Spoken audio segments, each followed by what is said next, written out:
이 기기들을 사용하는 급식 현장이기도 하고 또한 그 급식 현장이 공기관일 수도 있고 또 민간 급식일 수도 있는데요.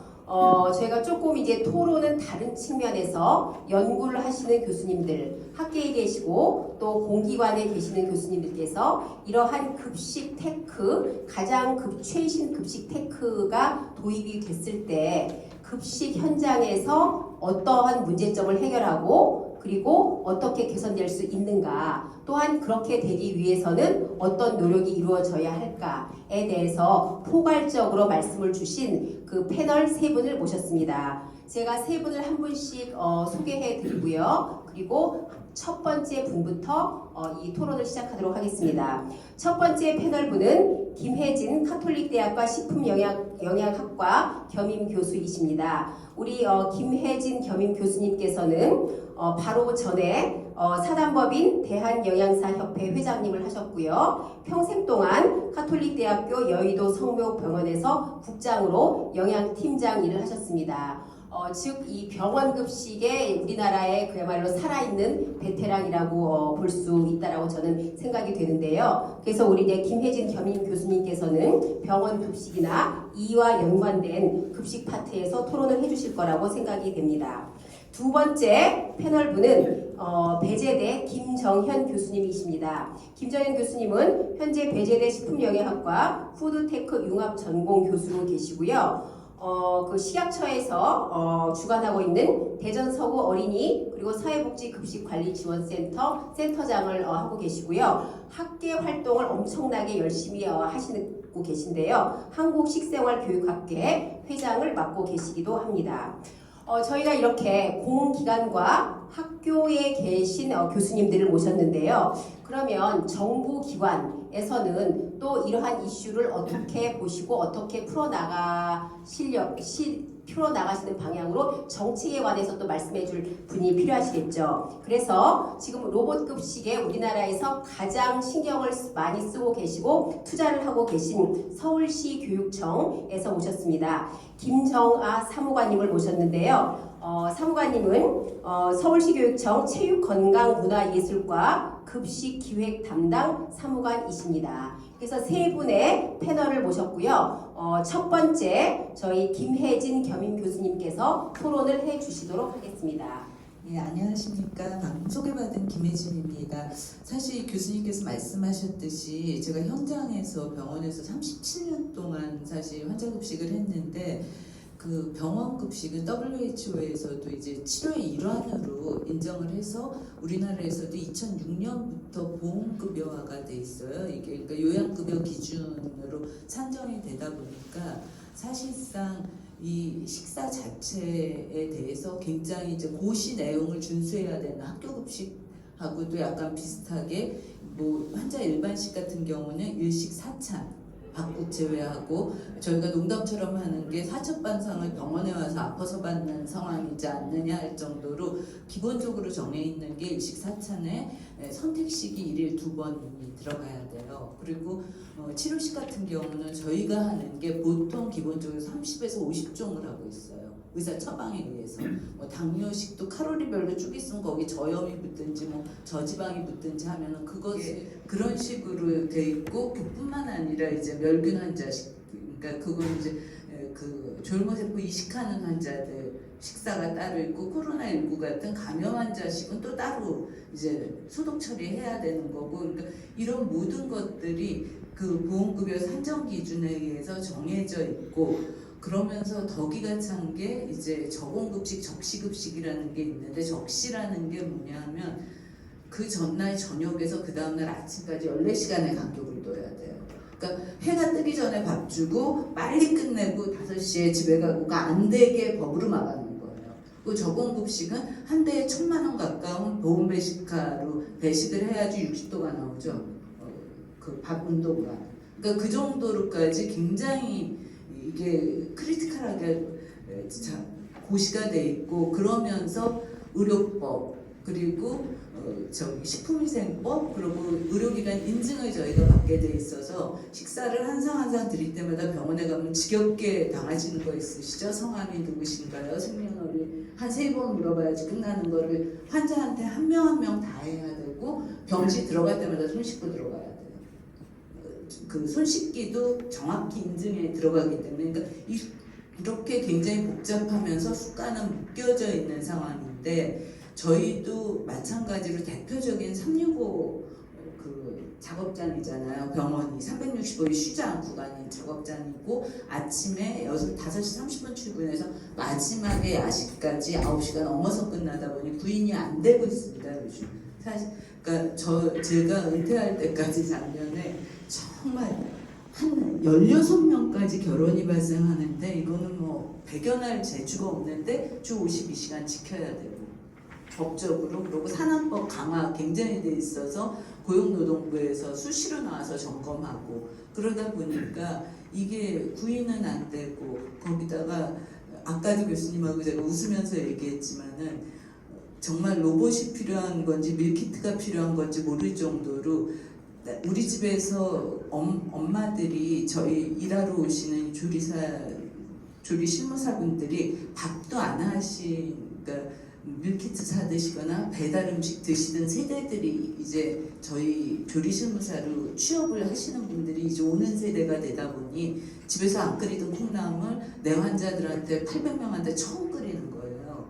그러다 보니 이게 무슨 뚜껑 덮고도 없는 상태니까 굉장히 미숙하고 계속 결혼 악순환이 발생되는 상태고 최저임금은 올라갔고 위탁급식이 들어왔을 때도 이게 사실은 조리 인력이라든지 그 물가 상승 때문에 도저히 이거는 뭐 견뎌낼 수가 없는 상태로 정말 똑같이 학교 급식하고 똑같이 정말 이거 잘못하다가는 이거 멈추는데 나오지 않겠을까 하는 정도로 저희 그렇다고 환자한테 빵 줄 수 있는 상황이 아니라 비상급식이 이루어질 수가 없는 상황이니까 꾸역꾸역 그냥 해 나가고 있는 상황이거든요. 그래서 지방 같은 경우에는 정말 외국인 써야 되는 거 아니냐. 근데 저희의 단점이 정확한 환자 확인하고 환자의 컴플레인을 받아서 얘기를 해주고 의료의 한 부분으로 인정을 받았는데 이 외국인이 안 되잖아요. 비자 때문에도.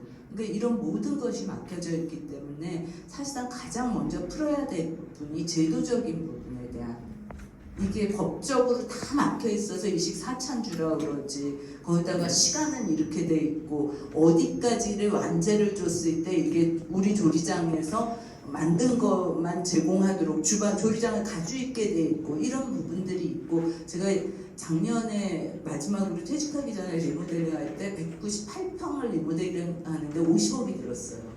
그 조리움이고 그런 것 때문에 천정에 시스템 천장하고 바닥 공사를 갖다가 좋게 하면서 하다 보니까 50억 정도가 들었는데 그것을 투자할 만한 데들이 그렇게 많지 않은데 그러니까 법적으로 좀 완화하고 정말 뭐 단기적으로 근로시간이라든지 또 그 근무하는 분들의 뭐 비자라든지 이런 것들도 현실성을 좀 고려를 해주셔야지 모든 업체에서 병원급식은 아주 이제는 기피업종으로 지금 가고 있고 두 번째는 이제 그러면서 사실은 다 같이 고민해야 될 부분이 CK.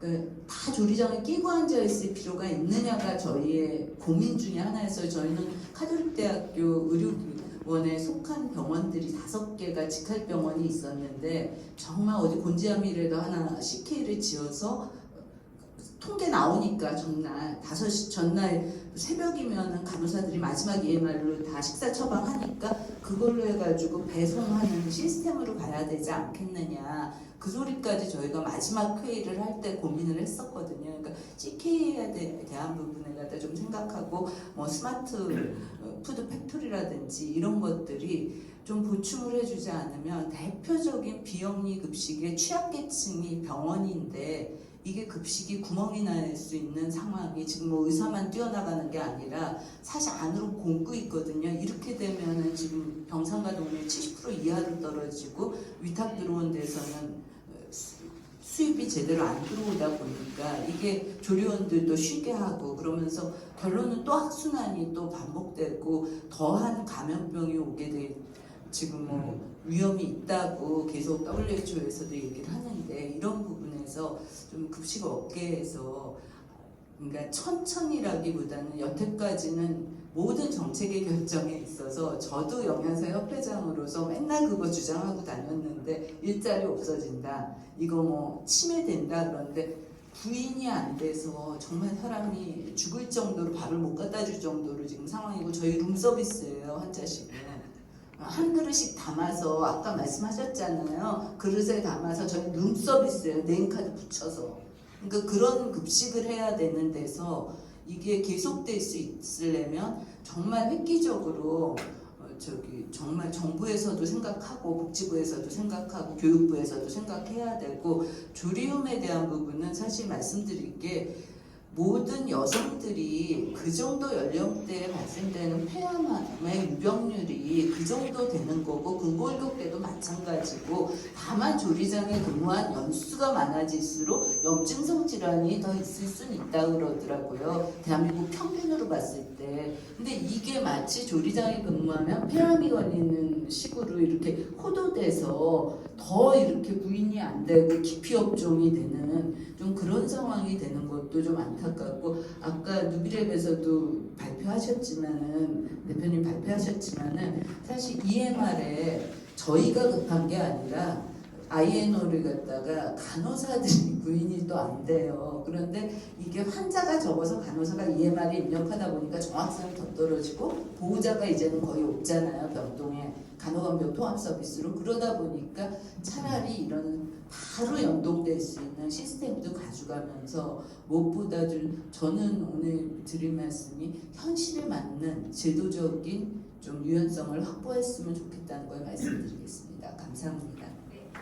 네, 우리 급식업계 선두주자인 함선 교수님이 저를 여기 부른 이유를 저는 사실은 분야가 영양식생활 교육 전공자라 아마 급식 환경이 이렇게 변하니 너도 이제 영양교육하고 식생활교육할 때 그런 걸 좀 감안해서 해야 되지 않겠냐 하는 걸 저한테 알려주시려고 하신 것 같아요. 저는 사람들 먹는 거 우리나라 생애 주기별로 먹는 거 조사하고 분석하고 그래서 그거에 맞는 교육 개선 프로그램 개발하는 사람인데요. 제가 오늘 이 두 분을 보면서 무슨 생각을 했냐면 제가 포닥할 때 96년도 우리나라 캠 프로그램 제가 초기 개발자거든요. 그때 우리나라의 진짜 원시 DB라고 하는 지금으로 보면 완전히 정말 애기 신생아 수준의 DB를 처음 만들면서 캠 프로그램을 만들 때 그때 제가 서울부터 제주도를 다니면서 전국에 있는 정말 대선배님의 영양사님들이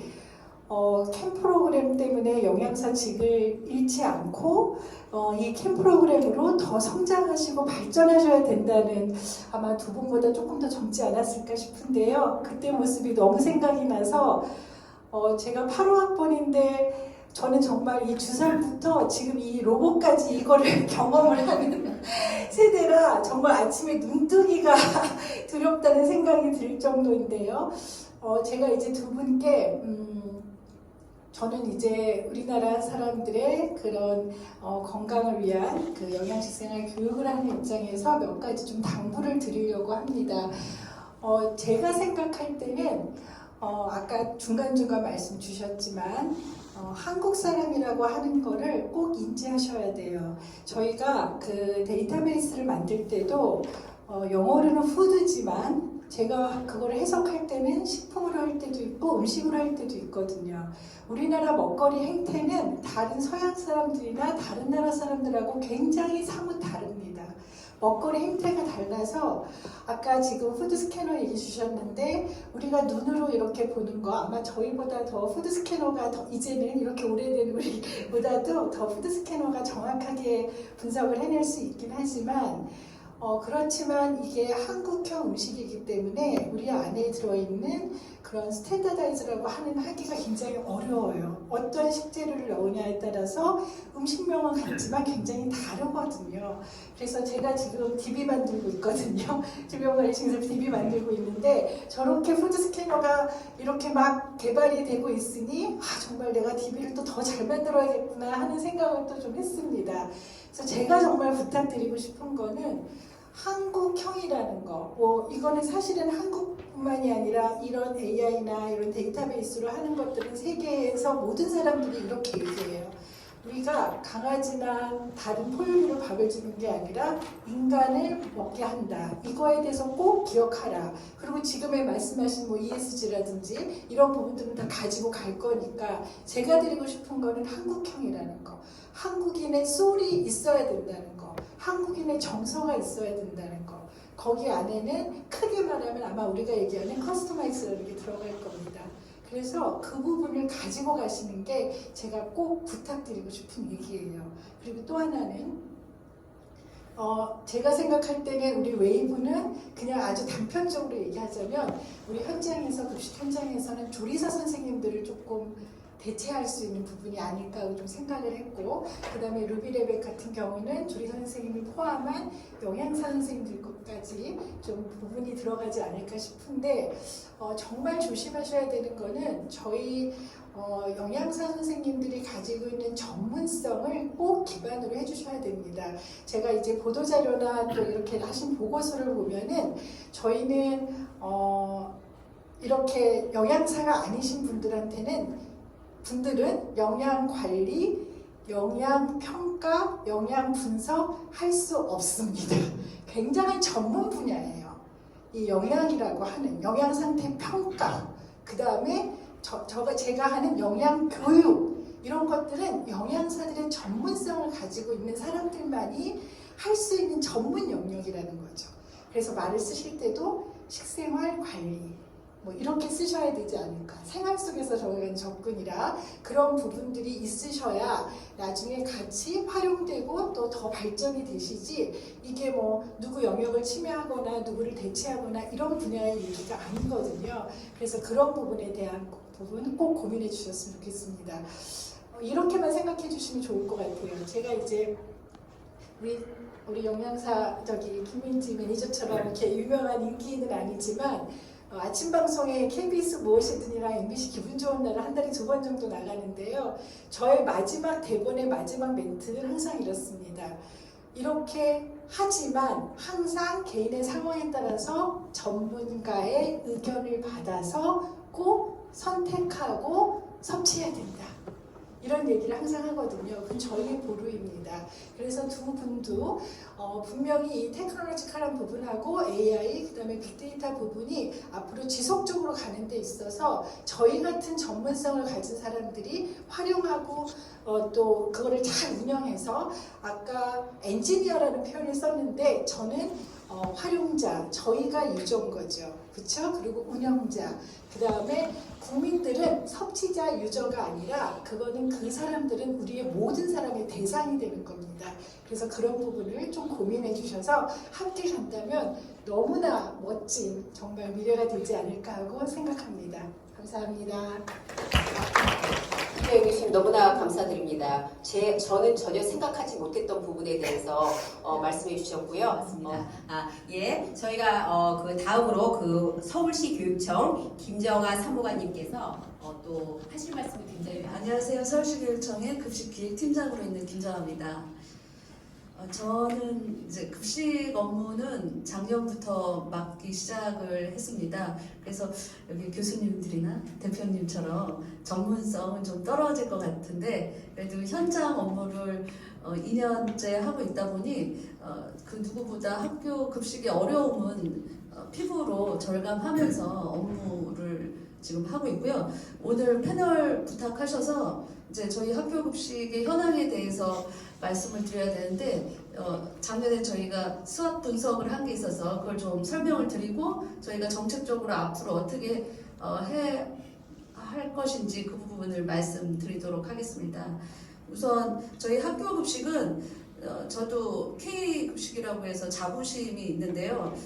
무엇보다 위생과 안전에서는 뒤지지 않는다. 또 그 배경에는 서울시 교육청에서 직접 산하기관으로 학교 보건원을 두고 있습니다. 그쪽에서 학교 급식에 대해서 철저하게 위생을 책임져 주고 있고요. 그리고 투명한 식재료 조달 체계를 갖췄다. 이것은 서울시에서 운영하고 있는 친환경 유통센터를 거의 모든 학교에서 이용을 하고 있습니다. 그러다 보니 국내산 중심의 식재료를 사용해서 또 일반적으로 식당에서는 그 가격으로 더 좋게 먹는다 이렇게 단순하게 비교를 하는데 저희는 또 자체적으로는 식재료를 그만큼 좋은 걸 쓰기 때문에 가격으로 비교할 수는 없다 그런 생각을 갖고 있고요. 그 반면에 약점으로는 이제 제한적 예산 아래에서 운영을 해야 된다는 거. 그래서 영양교사 선생님들이 어려움이 많이 있음에도 양질의 급식을 제공하고 있는 상황입니다. 그리고 또 너무나 잘 아시다시피 급식 종사자 충원의 어려움을 겪고 있고요.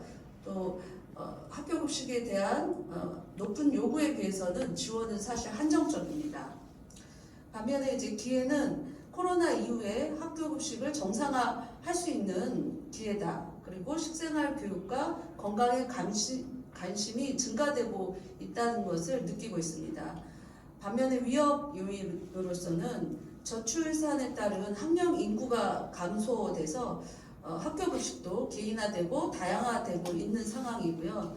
그러다 보니 현재와 같은 대량 급식에 대해서 좀 위기감을 느끼고 있습니다. 또 기후 변화로 인해서 식재료 물가가 상승이 돼서 영양사 선생님들이 굉장히 학교 급식 제공하는 데 있어서 어려움이 많은 상황입니다. 그래서 저희가 이제 급식 담당을 하니까 학교에서 학부모나 뭐 급식 관계자들 여러 가지 민원이 있어요. 맛이 없다, 뭐 급식비가 너무 부족하다, 또 배식하시는 분들조차도 민원을 넣는 다양한 민원이 있는데 지금 현재 가장 해결하기 힘든 민원은 단기적으로는 급식 종사자 충원이고 장기적으로는 저출산에 따른 학령 인구 감소를 보고 있습니다. 그렇기 때문에 저희가 뭐 단기적으로 뭐 저희가 이 일을 맡고 있는 동안 해결할 수는 없겠지만 현재와 같이 이런 양질의 급식을 언제까지 제공할 수 있을까 이런 위기감은 갖고 업무를 하고 있고요. 이것 때문에 결국은 자동화 푸드테크 개념이 학교 급식에도 도입이 돼야 되지 않을까 이런 생각을 하고 있습니다. 작년에 저희 팀에서 순국중에 조리 로봇을 도입한 배경에는 뭐 학교 급식 문제를 해결해야겠다 이런 목적을 갖고 그 순국중에 조리 로봇을 도입한 건 아니었고요. 그 로봇산업진흥원에서 10억 원 줄 테니까 한번 해볼래? 그래도 그 예산에 눈이 어두워서 그래서 1월 달에 덥석 그 공모전에 지원을 해서 운 좋게 선정이 돼서 한번 운영을 해봤어요.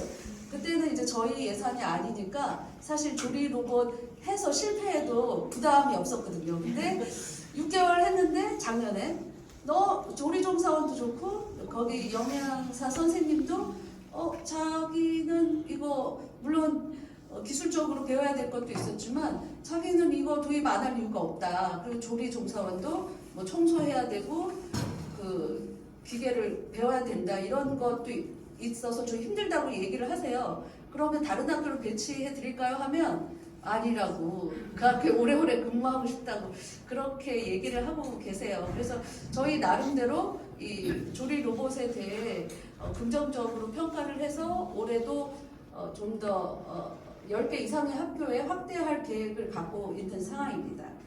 저희는 조리원 문제를 이런 조리실 환경 개선을 통해서 좀 선순환적으로 해결할 수 있지 않을까 이런 생각을 갖고 있습니다. 감사합니다. 사무관님 감사합니다. 그런 배경이 있었군요.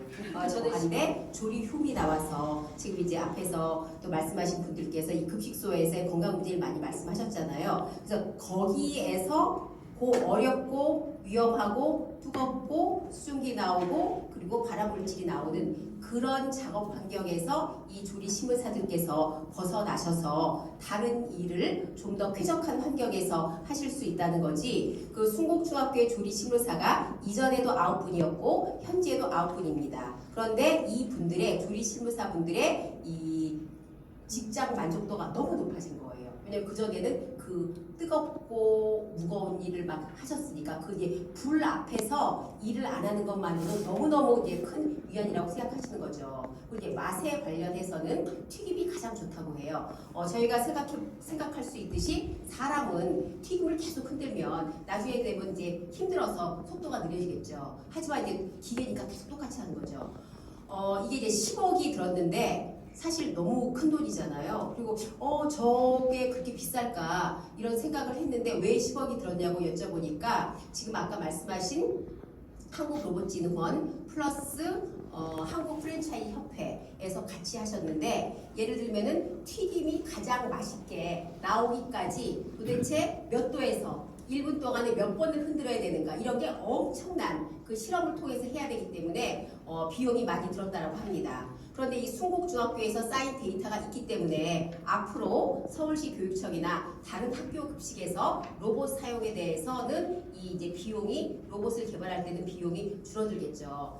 이제 서울시 교육청에서 지금 뭐 전국에서 가장 이 학교 급식을 선도하고 계시고 내년에 원래 계획에는 내년에 100억을 투자해서 서울시 학교 급식에 로봇을 도입하는 계획이셨죠. 그런데 이제 얼마 전에 기사를 보니까 그 내년까지 기다리시기가 힘드셔서 올 하반기에 50억을 투자를 하신다라는 그 기사를 봤습니다. 그래서 서울시 교육청에서 이렇게 앞서 가시면은 모든 우리나라 그 학교 급식에서 또 따라오리라고 생각을 합니다. 그래서 저는 제가 미국에 그 20년 아래로 살았고 한국에서 지금 이제 다시 미국에서 들어와서 한 15년 정도 있는데요. 우리나라 학교 급식이 그야말로 전쟁 후에 6.25 후에 1953년에 9.5 급식으로 시작해서 1980년이 돼서 이 제도권에서 급식화가 이루어졌고 2003년이 되면서는 이제 급식 선진화가 이루어졌는데요. 1980년대 이제 우리나라 급식이 제도권화가 되면서 미국의 모델을 벤치마킹했다고 생각해요. 그런데 현재는 미국을 포함한 어떠한 선진국보다도 우리나라 학교 급식이 저는 앞서가고 있다고 생각합니다. 지금 이제 K푸드가 엄청나게 열광을 일으켜서 모든 그 글로벌인들이 K푸드를 사랑하고 한국에 오고 싶어 하는데요. 아직 그야말로 우리나라 급식, K급식이 그만큼 용어나 이런 면에서 우리가 홍보를 못해서 그렇지 그런 게 좀 이루어진다면은 저는 전 세계에서 분명히 넘버원일 것이라고 생각이 듭니다. 저희가 이렇게 지금 산업계에서 발제를 해주셨고 그리고 공기관과 또 정책을 하시는 서울시 교육청에서 토론을 해주셨는데요. 너무나 귀하신 말씀을 많이 들었습니다. 혹시 저희 청중분들께서 질문이나 코멘트가 있으시면은 해주셔도 좋을 것 같습니다. 저희 영양사 입장에서는 조리원 관리도 힘든데 한마디로 이제 제가 로봇까지 관리해야 되는 업무가 사실 하나 더 생기는 거거든요. 근데 혹시 고장률이나 AS 이런 부분들은 얼마나 신속하게 이루어지고 있는지 그 부분 궁금합니다. 혹시 CTO님 네. 네, 질문 감사합니다. 고장률이나 AS 문의드렸는데요. 저희 같은 경우는 AS는 신고되는 대로 12시간 이내로 출동을 하는데 이게 아무래도 저희 요양병원 같은 경우는 지방에 많이 있으시잖아요. 그러다 보니까 조금 시간을 좀 넉넉하게 두는 편이고 AS 할 때 저희가 현장에서 바로 수리 안 하고요. 바로 양품으로 교체를 해드리고 있어요. 그래서 바로 저희가 도달하는 즉시 바로 이제 양품으로 교체해서 사용할 수 있도록 그리고 이제 불량품 같은 경우는 불량이 발생한 제품 같은 경우는 저희가 회사로 가져와서 회사 내에서 저희가 다시 수리를 하는 방향으로 AS를 하고 있고요. 고장률 같은 경우는 아직까지 고장 없었습니다. 네, 사용자분께서 이제 뭐 전원을 안 켰다거나 뭐 이런 이슈 말고 저희 자체적 시스템에서 고장이 났던 경우는 아직까지 없어서 유의미한 데이터가 아닌 것 같긴 한데요. 100%라고 봐주시면 될 것 같습니다. 네. 답변이 좀 되셨을까요? 네, 감사합니다. 그리고 제가 그 순곡중학교 현장에 나가봤을 때는 아까 이제 발제하실 때 좀 사진이 나왔는데요. 이 로봇들이 다 파란 옷을 입고 있어요. 다 옷을 입고 있고 그 옷이 하루마다 안에 수증기가 습기가 있잖아요. 그래서 매일마다 이 급식이 끝나고 나면은 그 옷을 벗어서 빠는 거라고 하는데요. 그 왜 저렇게 옷을 입고 있나 궁금했어요. 이 기계가 엄청나게 센시티브하대요. 엄청나게 민감해서 이제 예를 들면 조금만 수분이 닿아도 무슨 일이 있을 수가 있고 아니면 이제 사람이 지나갈 때도 그렇고 그래서 현재는 이제 옷을 입고 그래서 민감도가 엄청나게 강하다고는 해요. 그런데 송옥중학교에서도 그런 어떤 기계적인 문제점 때문에 쓰기 힘들었다 이런 말씀은 없으시더라고요. 제가 생각할 때는 영양사의 업무보다는 이제 앞으로 이렇게 AI나 이런 게 도입이 되게 되면은 우리가 그전에 가지고 있던 직종이 조금 더 업그레이드가 되는 거죠. 그러니까 옛날에는 우리가 청소하시는 분들을 그냥 청소부라고 불렀는데 지금은 이제 에코 프로페셔널 이런 식으로 저희가 훨씬 더 이런 약품이라든지 이런 기계를 잘 사용하면서 보다 전문적으로 이제 클린을 할 수 있는 것처럼 아마도 이제 조금 더 나가면은 조리사 선생님들이 그런 부분을 잘 관리하는 것까지 들어가지 않을까 하는 생각이 들고요. 저는 이제 두 분께 저는 이제 먹는 거 하는 입장에서 우리나라의 기술 중에 밥솥하고 딘체는 세계에서 최고거든요. 그거는 우리나라의 음식 문화 패턴을 가지고 갔기 때문이에요. 그래서 저는 감히 두 분께 이 푸드테크 분야도 한국형으로 더 그런 부분에 세계 1등이 될 수 있는 그러니까 정말 그렇게 맞춤형으로 간다면 분명히 우리는 너무 AI 부분이 앞서 나가기 때문에 그런 부분만 가지고 간다면 정말 그 기술 자체가 세계에서 또 1위가 되지 않을까 하고 생각합니다. 정말 잊지 말으셔야 됩니다. 한국인의 식사는 굉장히 미묘한 거예요. 그래서 그 부분을 꼭 기억하셔야 합니다. 김정현 교수님께서 이제 그 백 CTO님과 김 대표님께 엄청난 부담감을 주셨습니다. 또 저희 플로어에서 김 대표님께 저희도 이제 연구실에서 그 식품 산업 관련 트렌드를 열심히 조사를 하면서 이 기계 발전에 대해서 계속 이제 그 저희가 추적을 하고 있는데요. 한 2년 그리고 지금 이 누빌랩이 군대에 처음 도입됐을 때 그 시범 사업을 할 때 그 초청을 하셔서 제가 그 부대에 갔었고 그리고 이제 그때 그 방문한 걸 바탕으로 해서 기사를 써달라고 하셔서 제가 이제 기사를 썼던 적이 있어요. 근데 그 푸드 스캐너가 그리고 이제 저는 뭐 기술 하는 사람은 전혀 아닌데 제가 이제 푸드테크에 관심이 많아서 이 기계를 하시는 교수님들과 같이 코업을 하거든요. 지금도 이제 그 서울시 교육청에서 지금 하시는 연구인 로봇 급식의 위생, 안전, 효율성 관련한 기준 만드는 그 연구를 이유원 교수님과 서울대 푸드테크 협의회와 우리 저희 연세대 급식 외식 연구실이 같이 하고 있어요. 그래서 제가 기계를 직접 만드시는 공대 교수님들과 아주 이제 근거리에서 이제 같이 일을 하고 말씀을 듣는데요. 한 2, 3년 전만 해도 이 푸드 스캐너의 정확성에 대해서 굉장히 컨트로버셜하다라는 말씀을 들었어요. 이런 거죠. 깍두기 무가 얼마나 들어가고 그 다음에 이게 국물이 얼마나 들어가느냐에 따라서 영양가가 완전히 달라진다는 거죠. 그래서 그런 것들을 어떻게 하시는지와 지금 현재의 정확도는 어떻다고 보시는지 늘 궁금했어요. 네, 정확도는 여러 가지 지표로 좀 말씀드릴 수는 있을 거는 같은데요. 일단 저희가 급식이기 때문에 좀 정확하게 할 수 있는 것 같아요. 저희가 그냥 이제 아까도 말씀 주신 것처럼 김치찌개라고 하면 그 인그리디언트에 따라서 다 영양소가 다른데 그 조리시 시서가 있잖아요. 학교나 이제 다 이제 조리시 시서에 따라서 조리도 하고 하시는데 그 조리시 시서에 들어가는 식재료를 다 연동합니다.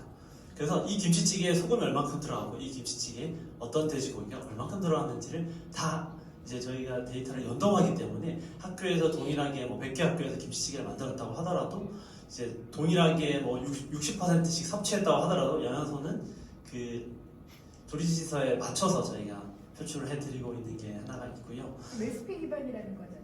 그쵸? 네, 맞습니다. 레시피 기반. 비비 기반이라는 거. 네. 그리고 우리나라 또 그 잘 되어 있어가지고 그 나이스에 있는 데이터가 이미 다 정제가 잘 되어 있잖아요. 그래서 영양사분들 이렇게 어차피 그걸로 다 업무하고 계셔가지고 그 데이터 연동을 해서 이제 결국엔 저희가 하는 거는 뭐 컨섬션, 그러니까 얼만큼 섭취했는지에 대한 비율만 하고 결국 데이터는 원래 학교에 가지고 계시던 것과 이제 매칭해서 표출을 해드리고 있고요.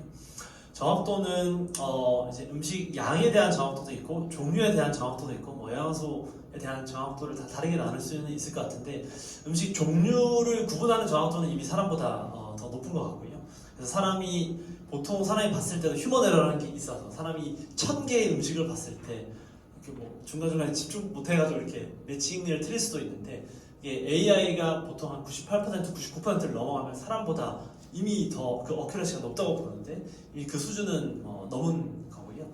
음식의 양에 대한 것도 이미지로만 봤을 때 그 밑에 얼만큼 숨어 있는지를 알 수가 없기 때문에 저희는 3D 스캔을 합니다. 그래서 이미지만 보는 게 아니라 그 거리까지 알 수 있어서 음식이 얼만큼 위로 튀어 올라왔는지까지 이 부피 정보, 부피를 알 수 있어서 그 부피 값을 같이 해서 표출을 하고 있고 저희가 이제 하버드 교수님이랑 이제 올해 아마 곧 리포트가 나올 게 있는데 저희도 이 정확도에 대한 요청을 많이 받았어요. 그래서 어떻게 결과가 나왔기 때문에 너무 나지 않았지만 저희가 테스트를 한 게 일반인 음식 이미지를 봤을 때 일반인이 분석한 음식 영양소 탄단치가 어떻게 되는지 어떤 음식인지에 대한 분석한 거를 한 500여 종을 음식 종류와 양별로 한 게 있거든요. 일반인이 봤을 때 분석한 결과, 영양사가 봤을 때 분석한 결과, 그 다음에 24시 해석법으로 아주 디테일하게 봤을 때 결과, 저희 AI가 분석했을 때 결과, 그 네 가지의 정확도를 비교를 해서 이제 논문이 아마 곧 나올 텐데 그 논문에서도 사람보다는 정확하다는 결과가 나와 있습니다. 사람보다는 정확할 것 같아요. 근데 이제 제가 이제 궁금하게 생각한 거는 이 디텍트 하는 게 예를 들면은 뭐 깍두기 여기 레시피가 다 있기 때문에 이 레시피대로 만들었을 때 뭐 이 깍두기가 예를 들어 몇 그램이면은 여기서 영양가가 쫙 나올 텐데요. 이 지금 푸드 스캐너 이 식판에서 디텍트를 하는 게 깍두기 몇 그램 또는 몇 ml로 디텍트를 하는 건지 아니면은 여기에서 깍두기에서 무는 몇 그램 그리고 이 국물 이거는 몇 ml 이렇게 디텍트를 하는지가 궁금해요. 네, 현재는 이제 식판 내 음식 종류별로만 하고 있고요. 깍두기 몇 그램만 하고 있는데 기술적으로는 사실 할 수 있습니다. 깍두기 이게 샐러드를 먹었어요. 샐러드에 아몬드, 뭐 양상추 뭐 이렇게 개별로 할 수 있는데 그거를 하기에는 또 저희가 R&D가 엄청 들어가거든요.